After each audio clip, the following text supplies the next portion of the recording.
So a lot of things people miss in wrestling is they don't make things digestible for the consumer. They just kind of do things. There's no rhyme or reason for it. Brick likes to try to give you a reason to be invested, a reason to watch, a reason to try to understand what's happening. The mystique of Brick in and of itself is part of the aura and the allure. Like I give just enough that you're like, yeah, I know Brick, but then it's really not enough to actually think you know me. Right? You get the gist of those things, you kind of feel familiar. That's part of the manipulation in and of itself. I feel like I'm welcoming. I feel like I could be on your side until I'm not. And that's part of the presentation, is being able to see those things outside of myself and then deliver it in a way that people can digest it. Welcome to episode 100 of the Project Get to Know podcast. My name is Emmanuel, and we have someone returning. He is the World Breaker, Brick Savage. But before we start, thanks for having you on. Appreciate you having me. Returning, actually returning. Yeah, he's like, well, if we do appearances, it's the third, because we did the interview at one of the Broad Show shows on the audio. You are the very first recorded guest I've had throughout the entirety of this show. So to bring you back on a video call again and catching up on what's going on in your career, it's always a treat whenever we have like side conversations during the show. So it's always a pleasure to have you in whatever capacity that we have conversations with. Yeah, it's hard to get a hold of me too before the show. So I'm always, especially the ones that I end up seeing you at, I've got a million different hats to wear. And I'm always all over the place trying to get everything in the right order. I'm not saying I'm control freak or anything, but when things are in my control, I like to make the best of what I got. So I'm always trying to make that opportunity happen. A lot has happened since we had this conversation on the video call. We talked about like actual like professional wrestling stuff, but the one thing I noticed also is you've had a career carrying a lot of titles during our after our time in this in our conversations, and to have a lot of those belts, it must have been just a lot of notches in your career having these titles one by one every single time. Man, when was the last time we did that video deal? What year was that? That was 2024. Was it? Yeah. Okay. So since then, I want to say I ended up holding 9 titles that year. 2025, I held 9 titles 2025, right? So like, uh, not only did I hold, like, I had a tag team championship, I've had multiple styles of championships, heavyweight championship, mid-card championships, debuting championships, first ever championships, right? So it's been a lot, right? And I think it's quite a testament to not only the areas that I'm in and the market that I go to, uh, being recognized that I'm someone that's going to be able to add value to the show. I always appreciate, and even if I don't hold a title there, being in the contention to fight for one, um, and especially the way that I'm brought in, most of the time it's like to elevate a talent that I feel like. And being able to be recognized for that, as such, um, has been pretty surreal, if I could be candid, 'cause I understand the aspect of the landscape of how things are run, and, like, you wanna make sure you make a legitimate champion look good or bring some legitimacy to your championship, and I'm the person you wanna call. You can see the resume of, like, the opponents I've had, the style of matches I've had, the places I've traveled to. Uh, you want your guy to be tested and feel like they could be a legitimate threat for something.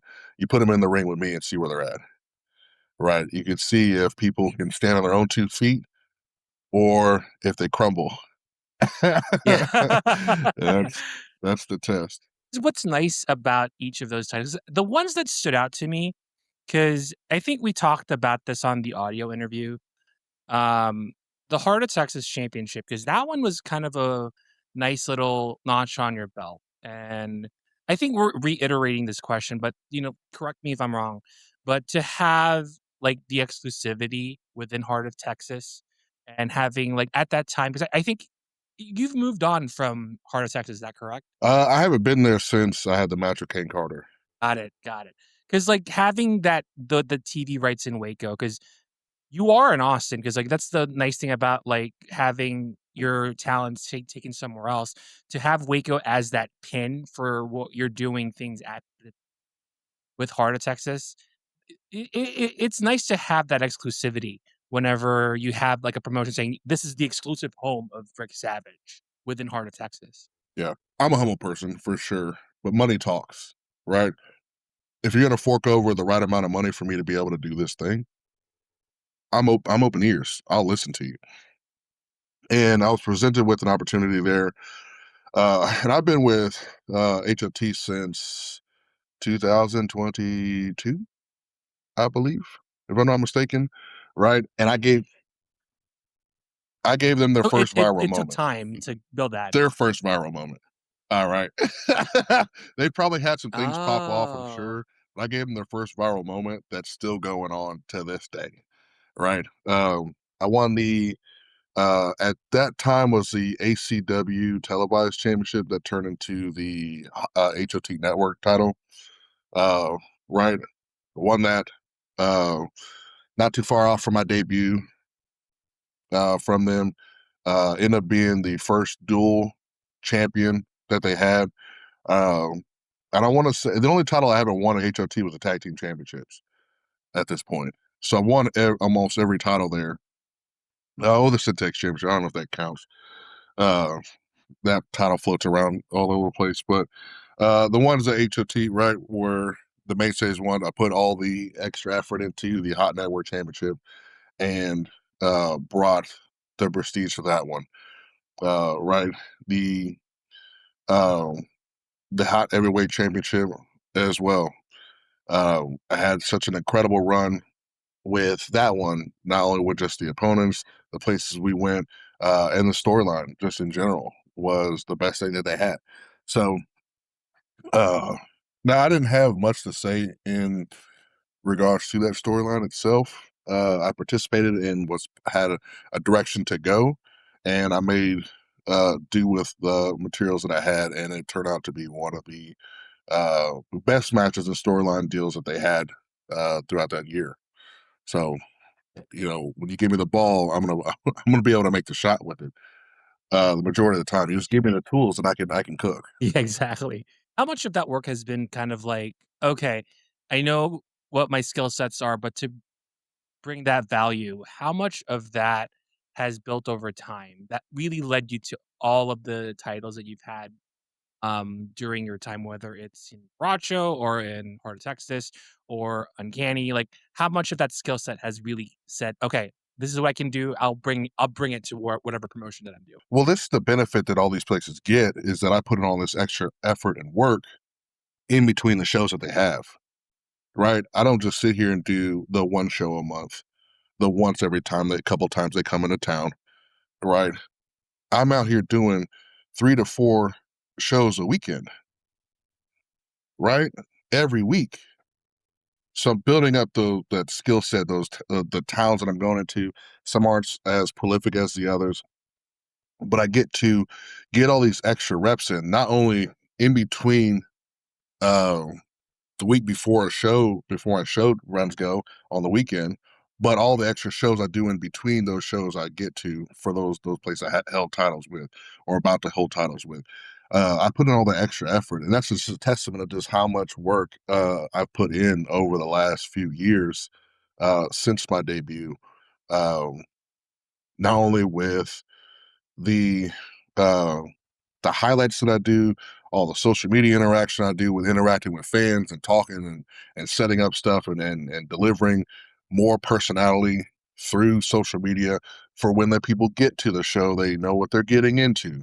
Uh, Setting up big storylines, continuous storylines, uh, making continued effort to keep rivalries alive throughout multiple promotions, right? Um, and it's all to me, it's all the same. I'm the same person. I don't necessarily am going to be the same, a different person at a different promotion. Although that is a storyline I built into effect over the past year, because of the play on that deal where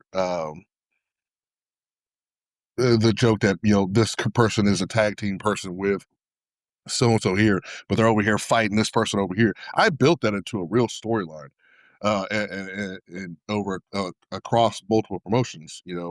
Uh, I put on all that extra effort outside of the ring that allowed me to deliver everything you get to see inside the ring. If you only get to see me the once a month, the once every couple months with the one show that you go to, you can see the amount of growth I've had each show to show. Right? There's been minute details of things that I've changed and built and done throughout one weekend that I've carried over into another weekend that I've built on for that next weekend. And that's progressively been a thing over the past at least 2 years, that much extra effort. Right.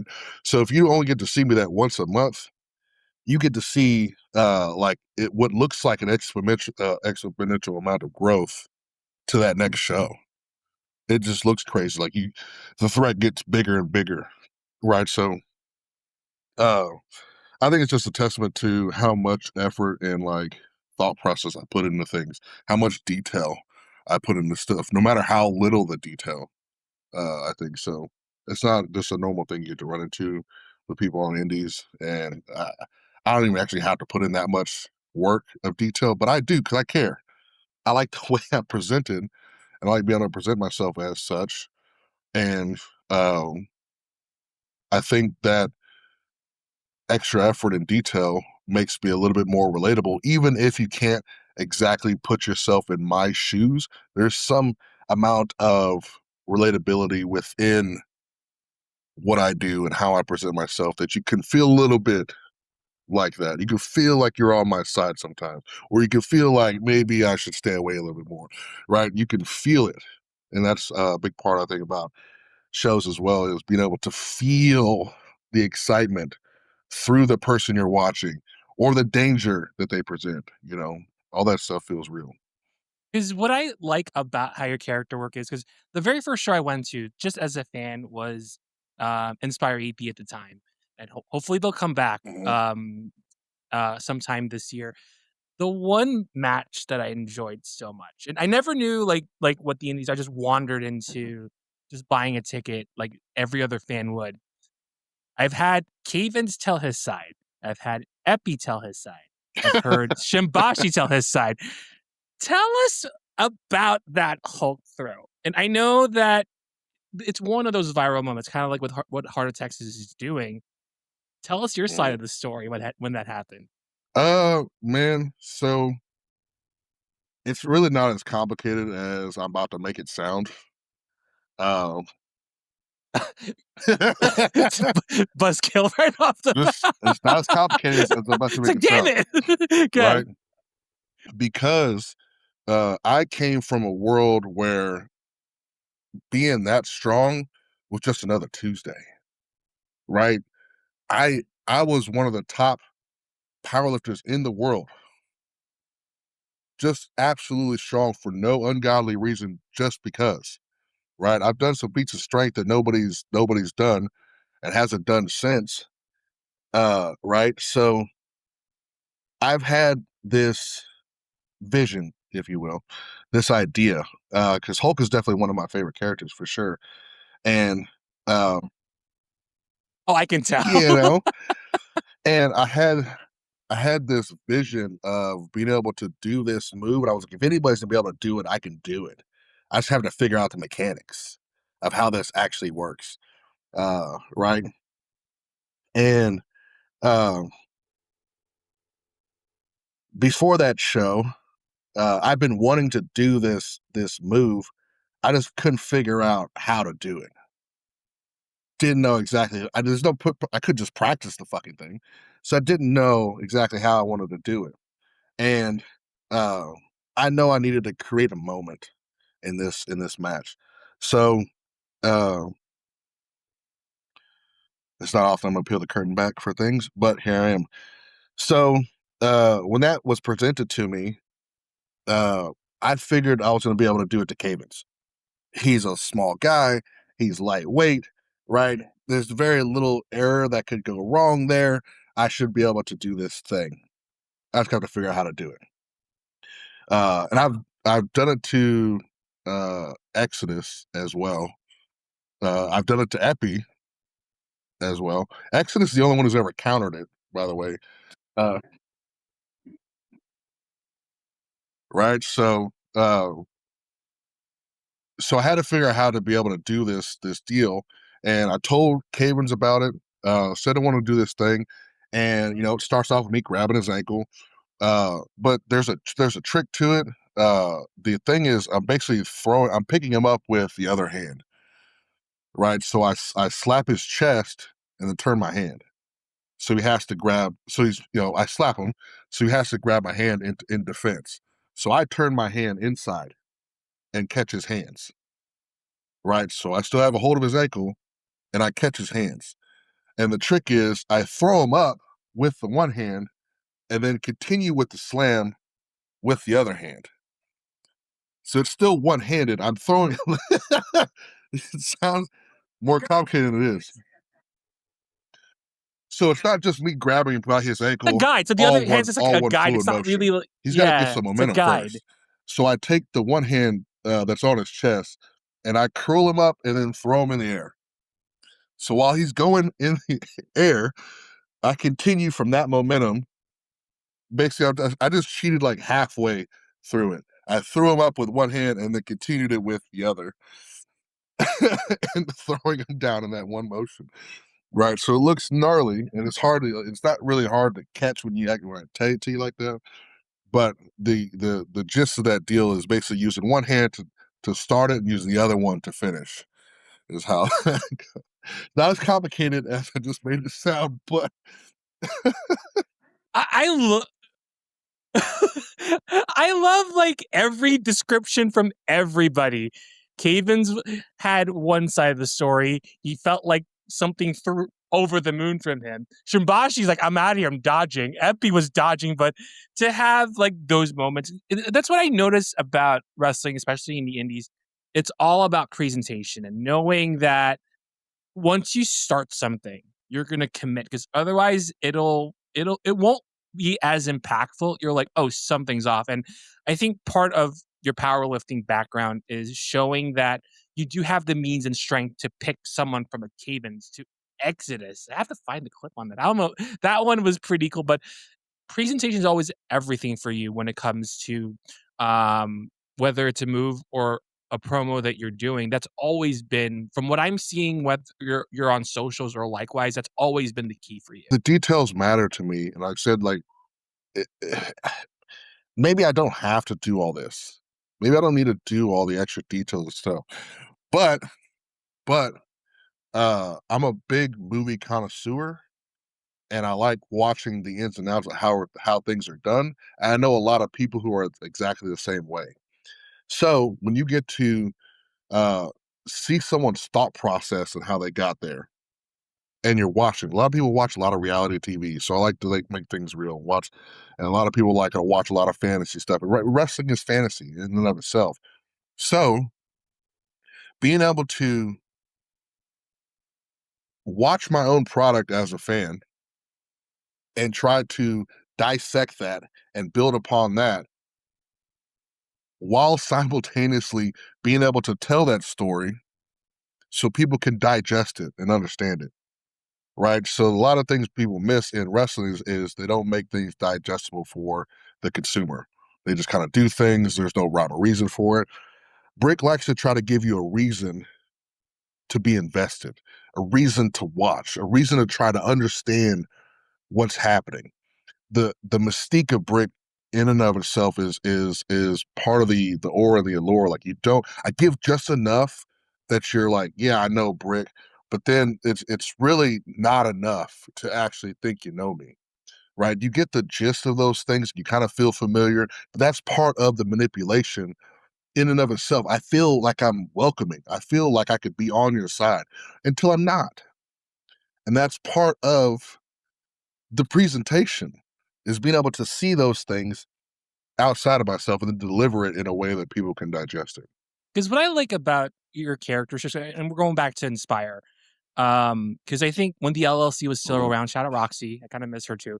The way that your character is, and you can correct me if I'm if this is the case, is you have been a heel, but to go in between with the LLC, with Dimitri, with Shimbashi, Mhm. with Rachel, and with Roxy, adapting into character, and you were just like brooding, but you were in between what a face and the heel is, because it shows how much like time and care that you've done things, and it just sets everything up when you do turn on the LLC after like there's some mishaps within the storyline to adapt between those types of personas that you're doing, because that's what I like about your character work as well is you can switch. Here's the thing is that presentation made you feel like I was on your side, like I was a tweener, right? But I wasn't. I was a bad person. Still am. Always have been a bad person. But you're just not on you're you're on the same side. You feel like you're on the same side. But if you're on the opposite side, you would feel like I'm a very bad person. So when you get to see that happen in real time, you're like, oh shit, Brick is a bad person. They've been a bad person. They're mean. They're terrible. They do terrible things. You just don't feel like that because it's not directed towards you. You feel like you're on their side.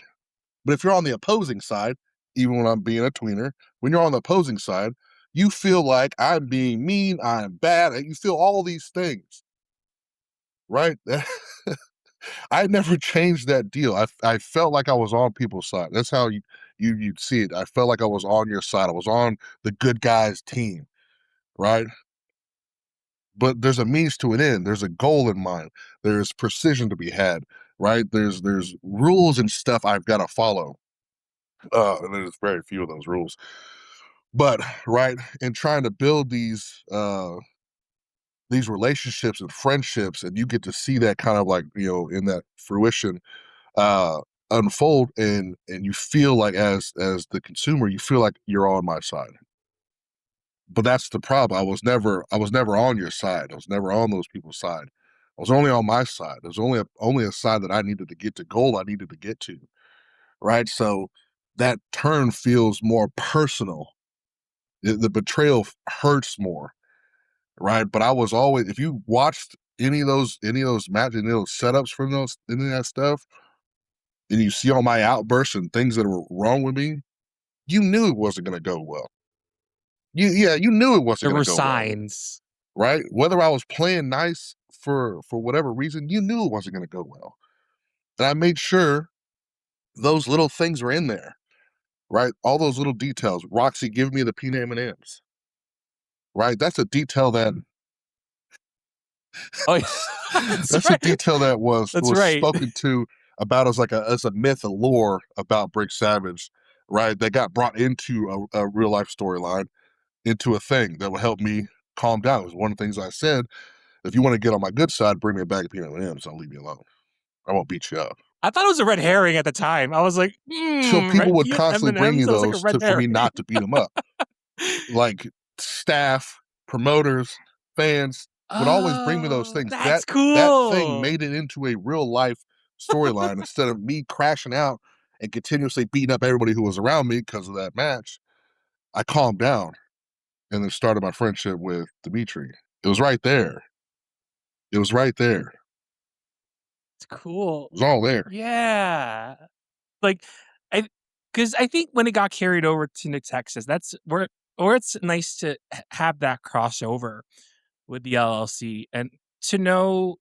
And I'll ask this probably. This may be a question to bring that over to Inspire and then bringing it over to New Texas with I think it was Bulls on Parade. That's the last time I've seen that LLC.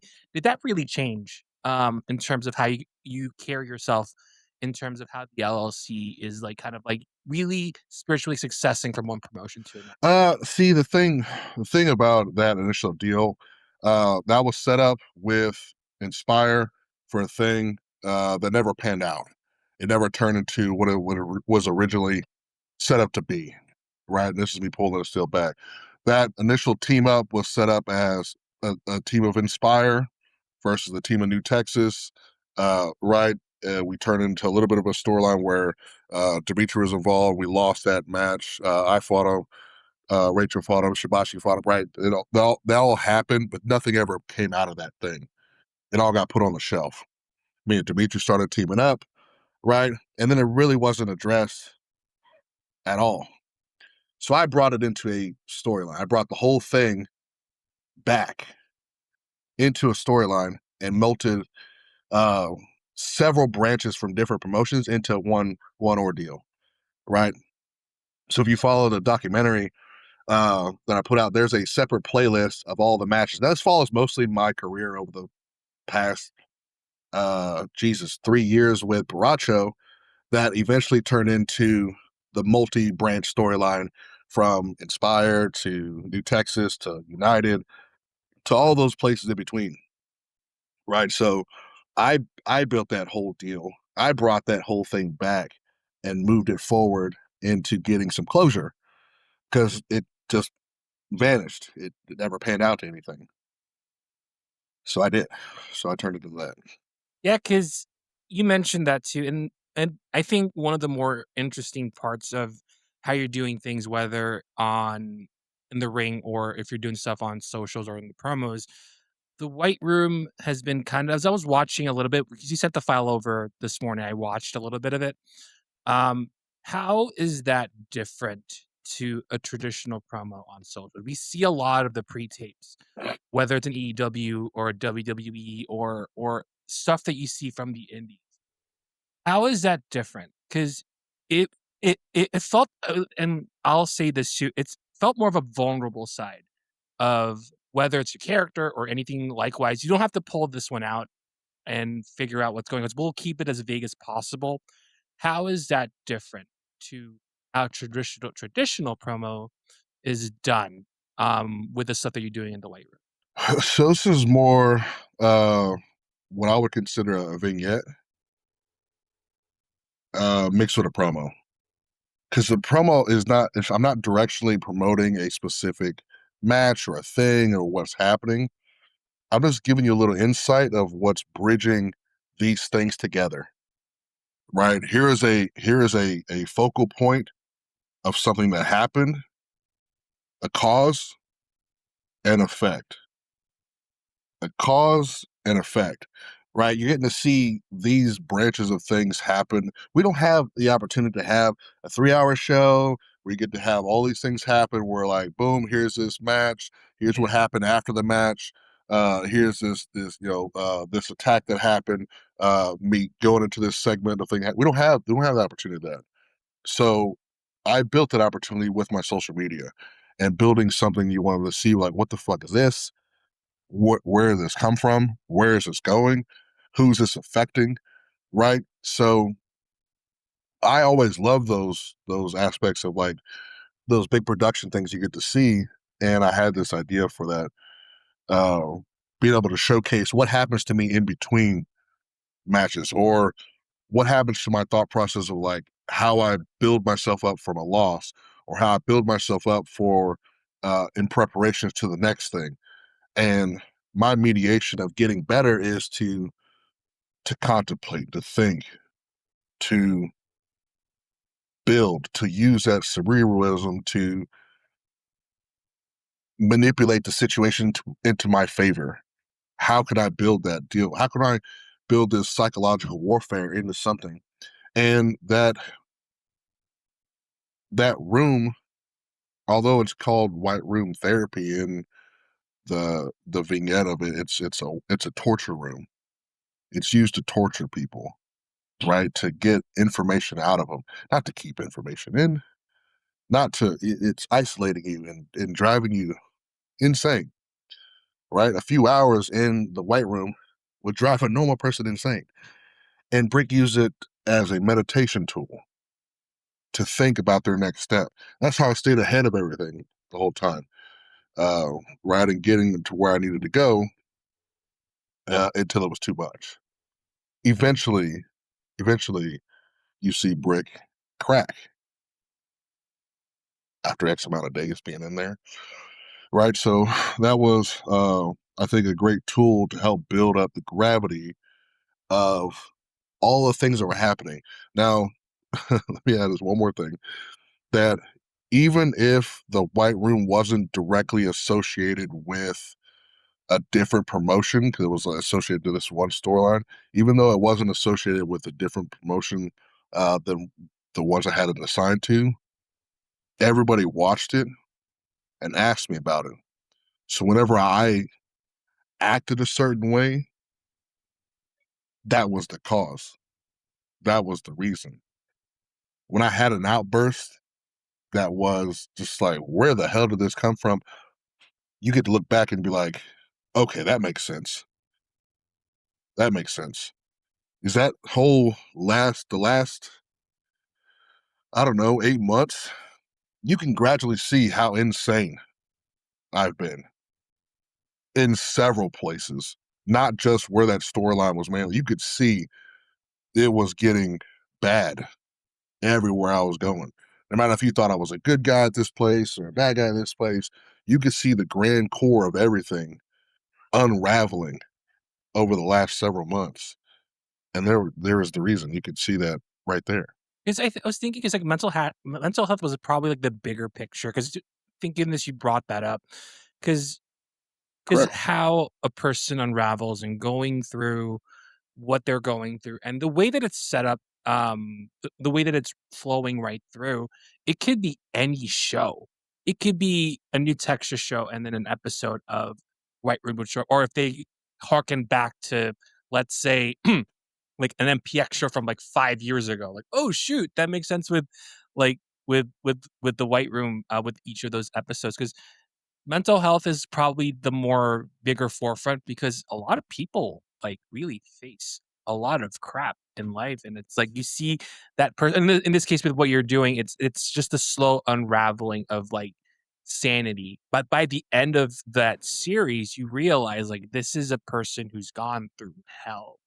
But at the same time, I think the Mhm. ending was very open-ended the way I see it, but, just to keep it, like, hanging and thinking about the ending and how it's interpreted by so many people, that's what's nice about the series, is knowing that that end, it could be anything at that point, once that series ends over at that time. Yeah, and this whole storyline, uh, it's about a lot of things. It's about friendship, betrayal, mental health, trauma. Um, there's a multitude of things that some people can relate to.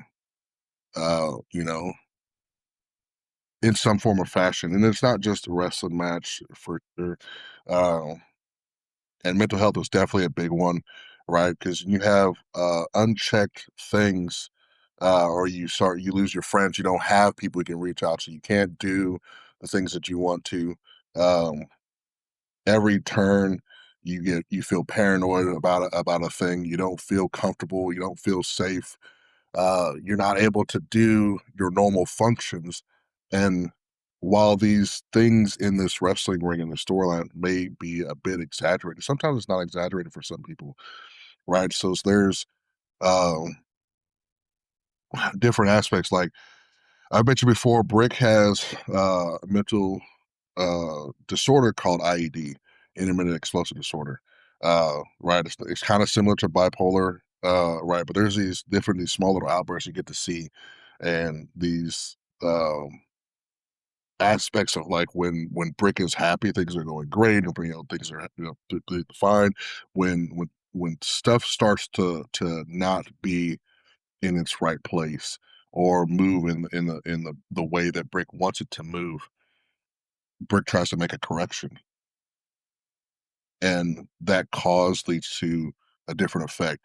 And towards the end of it, you get to see that while I've maintained quite a bit of a laser focus towards getting this goal. There is that uh, succumbing reality that eventually this will end. And the problem with a lot of people and champions, right, in this aspect is they think they'll be able to do this forever. They don't. They don't see an end in sight. The problem with Brick is that not only do they see the beginning, they also see the end, and the end is always inevitable. It's just like life and death. Death is an inevitable thing. So I have to live in this moment and get everything I need to out of it to get to where I need to go. And unfortunately, with issues that involve mental health, you think, and I'm not speaking for everybody. Brick thinks that uh, what I am doing is the correct way to do a thing, right? It's how I need to get things done. Morally, a lot of those choices were really bad, and they affected a lot of people. It alienated a lot of people. It set up a lot of people that I was associated with to be hated or looked down upon or shunned and put into a box and pushed away. Right? It brought my ailments onto other people.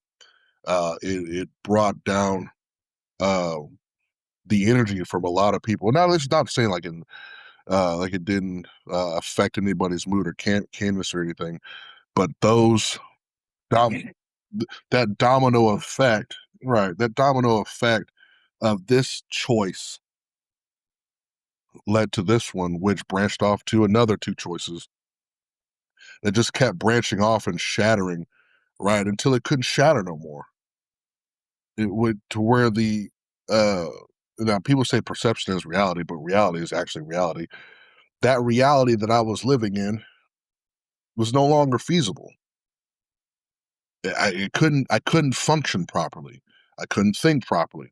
Now when I'm a-okay and I've got all my my fingers and toes I can count on, and I've got my P's and Q's and everything dotted, all that stuff, things are moving. They feel great. I feel on top of the world. But to maintain that deal, I've got to make some choices that are harsh that most people don't want to make. And I know that's not going to last forever. So I have to get these things done. And that sense of urgency uh, sometimes will make you make the wrong decisions, the wrong choices.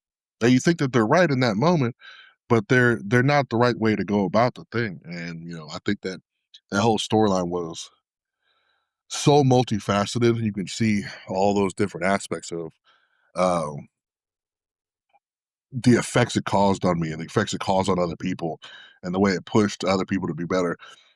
I think it made a lot of people better off for it. Now you had to suffer, but your suffering didn't go in vain towards the end of it. It made a lot of people better off for it. It made a lot of people tougher, made a lot of people smarter, it made a lot of people better. Right. It elevated not quite a ton of people. I mean, look what it did for Bradley, right? Before this all started, Bradley was a fat slob. He didn't have anything going for him. Nothing. It forced his hand to become better. He became a better promoter. He became a better friend to people. He became a better person to himself. He looks great. He looks great. He started putting himself first. And that's one of those things that while this storyline may have been very uncomfortable for people and been very hard to watch, and sometimes you may have felt defeated, but as long as you kept going and you were yourself, you end up being better off for it. And it hurts. It hurts to watch. It hurts to see your friends get hurt.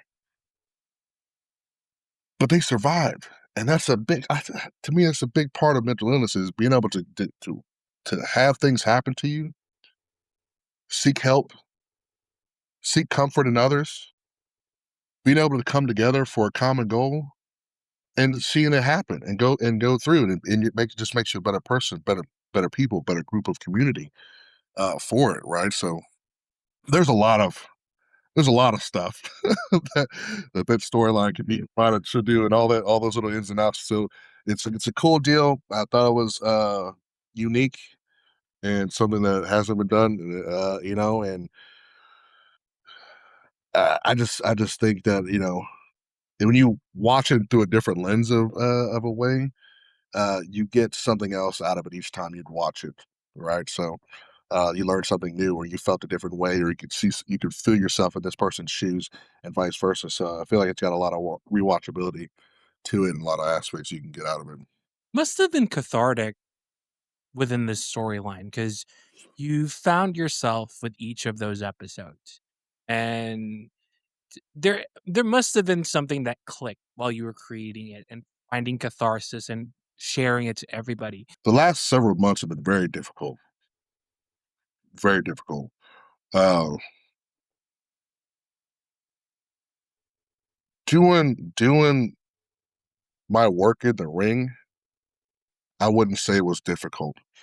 Being in that element, it's not difficult because it's all feelings and things that I have felt before. So being able to display all the things didn't take a lot of effort to do. Unfortunately, even if those aspects and feelings are tied to the ring and this deal, I don't get to let go of them. You do. You get to leave the show and go home to your nice, happy life and all that stuff. You get to like wait till the next show. I don't. I don't get that opportunity. Right? And this is a thing I can turn on and off to be able to present myself this way. However, the effects of all the stuff that I do doesn't leave. That stays with me, right? Whether I get to go back home and, do all these dilly dallies of things and whatnot, uh, right? Whatever it is to try to feel normal, I don't get to feel normal. I can think and try to pretend to feel normal, but I'm not a normal person. I don't get to feel a normal amount of way after I do something like this. All those feelings stay. So the last several months have been quite difficult. Uh, if I explain these things out loud, someone might show up at my door doing a wellness check. But this is the opportunity I've been able to present and showcase, and the reward for me is everybody getting to watch and enjoy something they don't normally get to see. I know I love watching movies, uh, and the stories that get told, whether they're cheesy as hell or they're elaborate and they're thought provoking. We got to watch it 2 or 3 times. I love watching movies and stories, and being able to tell a story that can be watched through and it could seem cheesy, or you can watch through it and find out all the multiple layers in it and come back and be like, damn, that was crazy. That was a wild ride I just went on, right? I think is a unique thing that most wrestlers probably don't get to experience and do. And to me, it was enough for me to feel satisfied with what I presented and showcased to everybody. That if I never wrestled again, I'd be fine with it. I haven't thought of you. Blew So my mind. You could have been a director at one point. maybe I don't know, You could have been directing. maybe. Because I think one of the things that I enjoy too, because with the career that you have, and it's a really storied career, and you can answer this if you'd like. And oftentimes, you want to leave things better than where you left off, and you can say this as vaguely as you want, or if you have any reservations on asking, like when you have this spot to give someone else, and I think you've had the longest reign in Broad Show. 604 days, and to have this time and putting things and leaving things better than where you left it. What was that like having that? And you don't have to answer this very vaguely. You don't have to answer this very detailed, but to give this spot in this case with that be as an example. And you faced him before. To have this spot and to hand this off to someone. Um, it must have it will hurt at first. It will hurt, but at the same time, like this is your time. Nothing's gonna last forever, and handing this off to Epi at this with the Baracho Championship. I think for me personally, I've heard that line so many times, to leave the business better off than you found it. I've heard it so many times, and I've been in so many locker rooms that it's hard to say that anybody ever follows through with that. Uh, I've been in several locker rooms from promoter to talent that have been just so shitty to deal with, so ignorant to deal with, so tone deaf to deal with, that I'm like, where did you even get off? And how did you even get here? How'd you even get here? Or why are you even still here? If you're this miserable, why are you even still here? Now this business is tough and it's hard, and you gotta be your own team player, and you've gotta do things that were gonna help excel your career. Sometimes that may mean stepping on people, but in my head, the way you step on them to get there definitely matters, because you'll be seeing them on the way back down, right? You can go and be a superstar one day, and then the next day, see you later. Nobody's gonna care about you. You gotta ride that coattail as long as you can. But I knew when I initially strapped my first pair of boots on a few years ago and actually started to take this seriously and take off with it, that I wanted to make the business better than I found it. I wanted to leave it better than I found it. And I found it a fucking mess. I found it in pieces. And I'm not gonna say I'm the nicest person to deal with, because I'm very passionate, and some people take that in a very condescending way. But when you listen to what I'm asking or what I'm saying, it starts to make sense that what I want out of myself is excellence. What I want out of my opponent and the place that I'm at is excellence. What I want for the consumer watching the product is to have a good time and to believe and to be able to disassociate themselves from their real world to here and enjoy themselves in this 2-hour time frame that they're allotted, that they pay their money to go see. So I've taken a lot of the stories and feelings and people I've dealt with uh, from the first couple years, and I told myself, I'm not going to be like this person. Or if I put my foot down, I'm not going to stay around for these people. I'm not going to put in the kind of effort that I know I can put in to a place that is not putting the same effort into me or into their own product. So when I decided to uh, be a part of places like Baracho, Matt War Pro, New Texas, uh, when I was a lot of the opportunity to do more than just wrestle, right? To help the product grow, I did everything in my power to not only jettison myself up into a place of high demand, but all the people that I've associated with along the way to bring them up along with me, right? Whether we had a small interaction or a big interaction, the places that have allotted me to be more than just a wrestler have been better off for it. The locker rooms are better. The storylines have been better. The talent has been better, right? They might revolve in and out, but you can see the mainstays of people. And I can tell you that that effort that I put in myself has made multiple people better.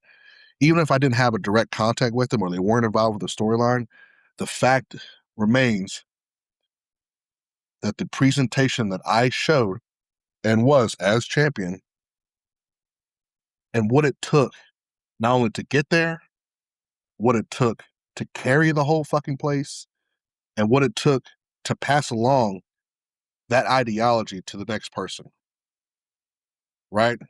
And I say that, and I've held some meetings here or there, and I make that mention like certain place that I'm at. This isn't just another paycheck. It's not just a place you can just collect money from. Because if you do, and that's all you want, that's all it's going to be to you, you're going to give a half-ass fucking effort. But if you come here to deliver what you were trained to do and produce, the money follows suit with that, and it's much more rewarding. And I feel like I've been able to showcase that, right, especially at Baracho. That's one of the main places in Mat World Pro that I put so much effort into, not just to wrestle, but to be able to lead by example, you know, and the place have been better off for it. Is we've had like these conversations sometimes, and I was thinking about how, and this is just from my observation and seeing, even before shows, I would see you like at least give a nod to someone and to give advice. And I think what's helping a lot, especially in the indies, is this information because at some point you'll get, those guys who are getting that advice from you, they'll pass that on to the next person, to pass that on to the next person. That's probably important, especially in the business, is to leave that legacy with you, and just sharing. Because I'm sure you've had advice from so many people, but to give that information to them, that the business is going to be hard. It will always a very, very tough road, but to have these small steps for them to improve within percent, it'll help them than not being helped. Yeah, uh, there's a handful of people that I've talked to, uh, and they know who they are. So I keep to myself. Right. I've given advice to people before. Sometimes I don't feel it's in my place to give advice. I don't know everything, and I make that very clear. I don't. Um, but what I've learned and what I've gathered and being able to share those things, right, and not hold on to them. Like it doesn't do me any good to hold on to myself. Yeah, it makes me better, but if I can pass along something to make somebody else better or a group of people better, for a promotion that we're all currently at, then the whole product gets better. Not just me, the whole fucking product. But some people just don't like taking advice. And that's totally fine. I won't waste my breath. Uh, I'm not going to try to name any names, but there was this kid at Lions Pride. I spent 2 hours talking to this dude. I missed the entire fucking show. I missed the whole show because I was just talking to him about getting better. Uh, there's been guys at promotions that I've debuted at where I've missed most of the show talking to people, or I've stayed I've stayed so long after the show, the fucking ring's gone. The ring's packed up, gone. It's just me and these people, and I've talked to them on more than one occasion, for hours, just giving them life advice, uh, preparation advice, things to motivate them to be better, to do better, to move accordingly, move how you want to see, the progress in the world. And they've been better off for it. They've been better off for it. I'm not gonna. It's not just me talking; it's them listening to not only me but the people that they trust to do right by them as well, and then being able to implement those things and be better off for it, to make the product better, to make themselves better, to stand out, to be.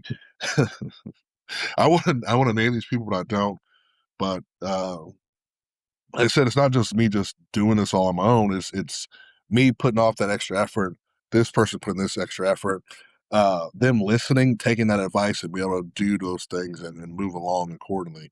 Right. And those kind of people, and you can see that because they're on shows and you're just like, wow, these people have done this thing amazingly, or they're growing, or they're constantly evolving and doing this thing. That's probably because they've listened to a sermon, yeah, once or twice, and listen to like the people that they trust to do a thing. So Passing that advice, I mean, we're gonna end our conversation with this too, and 'cause I think we've had this question before, but I'm gonna frame it differently. And picture yourself as that younger you. And this younger you, we'll say teenager, teenage you got to see you and hung out with you for a day. And with the life that you've had, the career that you have in the ring, and the interactions and a lot of support that you've had, whether it's your family or people who are in the business, where would that younger person feel like hanging out with you just for that one day? that's a tough question. I feel like I said some smart ass answer last time. I'm gonna say another one this time. Oh. Go to a trade school, I remember that. uh, man, I want to say uh the person I am now, if I was to talk to them as a teenager, uh, be not to trust anybody and do it on your own. Do it on your own sooner, right? There's a lot of things that have happened where, under the guise of, hey, I'm going to help you do this thing and help you get to this place, and they didn't, or they gave you the wrong information, or they point you in the wrong direction. Uh, I would say do it yourself, figure it out on your own, because you were already alone. You were already on your own. You just didn't know it yet. So go figure it out yourself, and you'd be better off for it.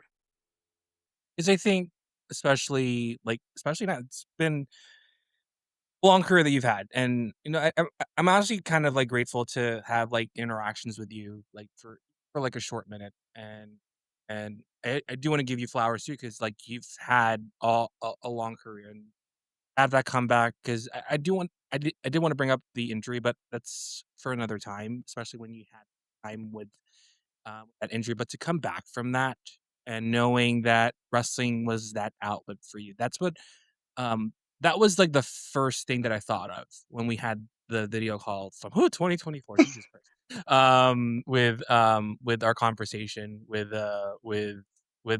you and seeing how you're doing stuff, and I never knew who you were until up until that Hulk throw, and it's like and doing interviews like these, even if we have, like, a few minutes talking about the Baracho Championship, with your dad at your side, and I really appreciate having you for the very first guest because yeah, the stuff that you do in the ring, and I will give you flowers for what you've done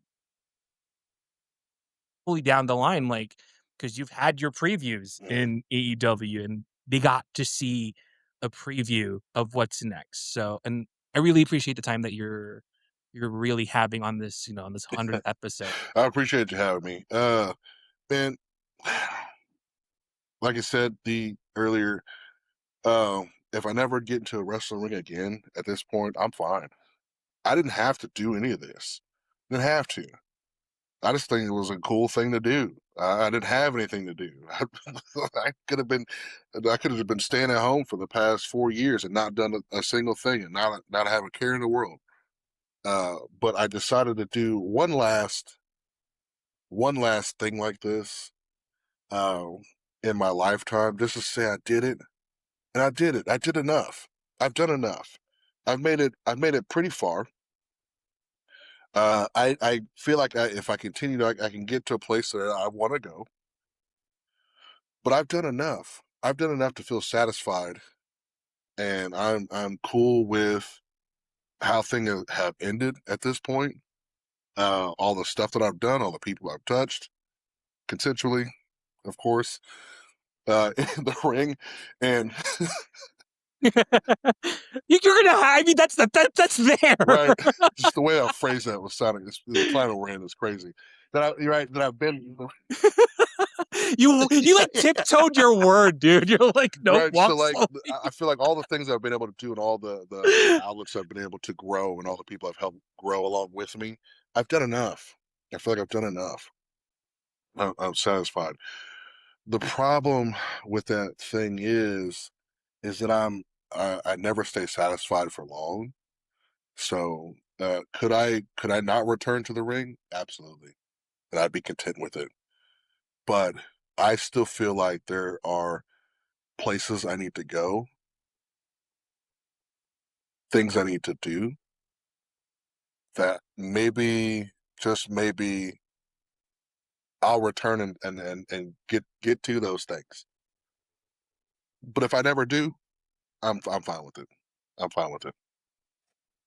I appreciate you giving me my flowers. And some people, they probably won't ever do it until I actually die. But I appreciate you giving me my flowers now. Hey, that's way to end that on a note. Some people they won't give me my flowers until afterwards, and they realize, oh shit, Brick really did do a thing that was beneficial to the business, and maybe we should have given them their flowers before they were gone. But I don't expect to get any more flowers until I'm actually gone, and they're like, fuck, maybe we do miss Brick, right? I'm not saying I was a nice person. I'm not saying that or anything like that.